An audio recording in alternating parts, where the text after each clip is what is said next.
What's going on, everyone, and welcome back to the Talk Different podcast, where we talk different, live different, and lead different lives. First off, I just want to thank you for choosing to listen to our podcast, and I hope this episode sparks a change in your life. In today's episode, we're going to be going over stewardship. What is stewardship? What does being a good steward look like, practically? How can I become a good steward? All of these questions will be answered in today's episode. But before we get into today's episode, I want to challenge you to follow us on Instagram at SSC Young Adult Ministry. Share this video with someone you think needs to hear it, and subscribe to our YouTube channel, again, at SSC Young Adult Ministry.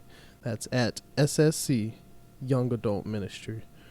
Listen, y'all, this ministry is taking off, and we would love to connect with you. So give us a like, a comment, and subscribe so we can continue to pour into you as God pours into us. What is stewardship? Biblically, stewardship is the responsibility of managing what belongs to God. At its core, God created everything, and we are entrusted to manage it. This can be time, money, a job, a house, your team, friends, or even yourself. There's nothing in this world that wasn't made by God, and God is calling us to be good stewards of His resources. What does it mean to be a good steward? And how can you steward well?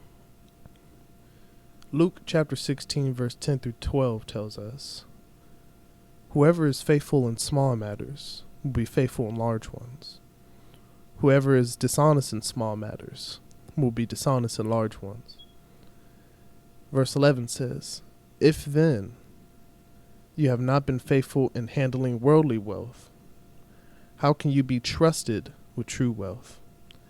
And if you have not been faithful with what belongs to someone else, who will give you what belongs to you?" Let's meditate on that for a second. This verse is almost a guideline to becoming a good steward.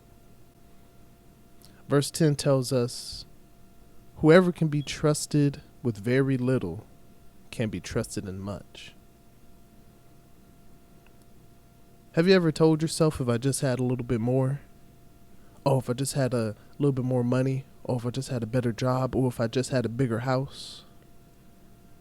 In verse 10, God is telling us that if you remain faithful and honest with what you have in the little things, you are proving to God that you can be faithful and honest when He blesses you with that increase.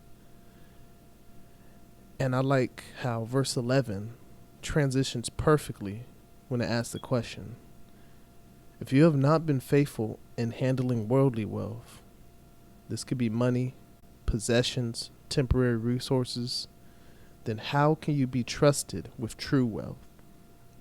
The true wealth they're speaking about here is spiritual responsibilities, a deeper purpose, and kingdom impact. That's a very powerful question, and it's filled with truths. If we are not being faithful, are not being good stewards of what God has put into our hands, then how can we be trusted in more, with true wealth in the spirit or physically on this earth? Now flip it. If we remain humble and disciplined with what God has given us, finances, servant leadership, then we can continue to hold the faith and trust that God has true riches coming our way.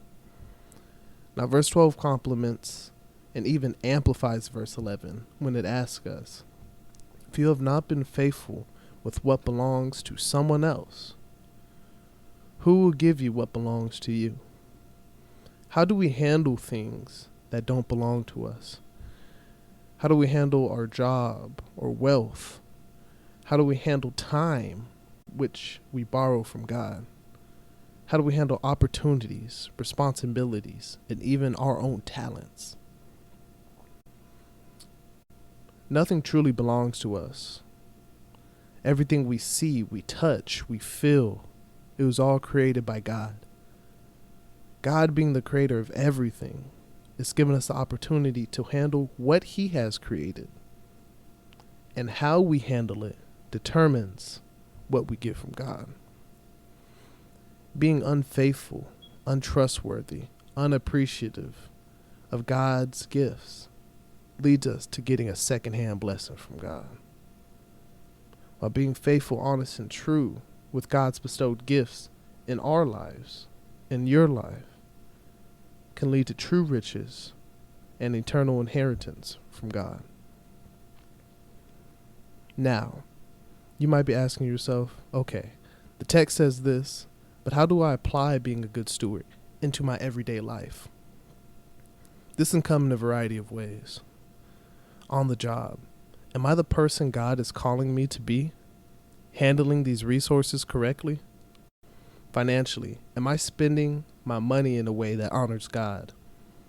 Or am I buying things for a quick thrill? Do I budget and give my 10% trusting that God will bless me with abundance I don't have room enough to receive? Spiritually, do I schedule out time in the week to be silent and spend time with God?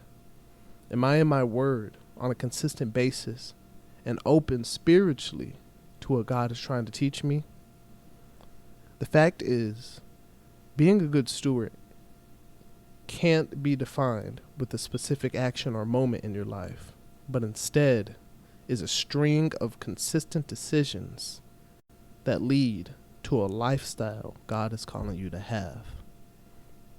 Personally, stewardship is something I'm still struggling to maintain. I have seasons where I'm on it. Nothing could stop me from hearing God's call. And I have seasons where I feel the roadblocks of life are too strenuous to get around. But the blessing of being called to be different, the blessing of God allowing me the opportunity to steward the little things, knowing that God has more planned, the blessing of already being blessed, and to have faith that there is more to come, outweighs the hardships I've yet to face. Let's review what we just went over. Stewardship is the responsibility to manage all that God has entrusted to you. Be faithful, honest, and true of the little things in life, and trust that God has more coming your way. And remember, good stewardship isn't a decision you decide to make, but it's a lifestyle God has called you to live and practice daily. If you've been touched by this episode, I want you to share it with someone you feel needs to hear it. Follow us on Instagram, Facebook, and subscribe to our YouTube at SSC Young Adult Ministry. This has been the Talk Different podcast show. I'm looking forward to seeing y'all next week.